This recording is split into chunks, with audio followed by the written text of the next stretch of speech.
Veljača je mjesec kada većina ljudi odustane od jaja jer je još uvijek hladno i dani su kratki. Mnogi misle da kokoši zimi jednostavno ne nose, ali to nije potpuno točno. Upravo u veljači se može napraviti velika razlika ako kokošima damo prave uvjete i malo dodatne pažnje. Prva stvar na koju obraćam pažnju u veljači je svjetlo.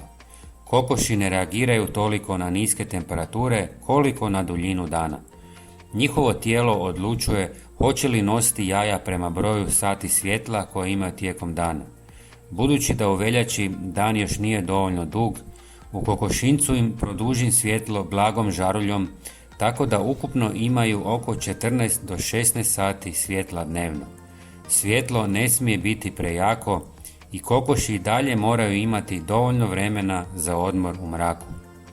Prije nego nastavimo dalje, napišite mi u komentarima koliko imate kokoši.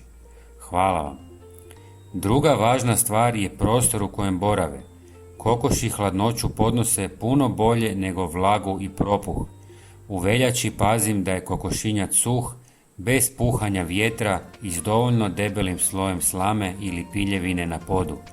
Kada im je prostor ugodan, kokoši troše manje energije na grijanje tijela, a više na nošenje jaja. Prehrana u veljači mora biti pametno prilagođena hladnim danima. Osnova je kvalitetna hrana za nesilice, ali povremeno im treba i nešto toplo što će ih zagrijati iznutra. Jednom tjedno pripremim jednostavan zimski obrok od kuhanih zobenih pahuljica s malo kuhane mrkve ili tikvice. Pred posluživanje dodam jedno kuhano jaje sa usitnjenom ljuskom kako bih povećao unos proteina i kalcija.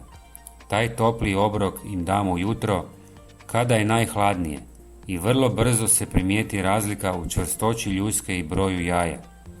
Voda je zimi često zanemarena, a izuzetno je važna. Ako kokoši nemaju stalno dostupnu vodu koja nije smrznuta, njihovo tijelo će prvo zaustaviti proizvodnju jaja. Zato u veljači redovito provjeravam pojelice i pazim da voda uvijek bude dostupna. Na kraju, važno je smanjiti stres. Čista gnijezda, mirno okruženje i što manje uznemiravanja čine veliku razliku. Zadovoljna i mirna kokoš ima puno veće šanse da nosi jaja čak i usred zime. Veljača ne mora biti mrtva sezona. Uz nekoliko pametnih poteza i malo razumijevanja potreba kokoši, upravo ovaj mjesec može postati početak vrlo dobre sezone jaja.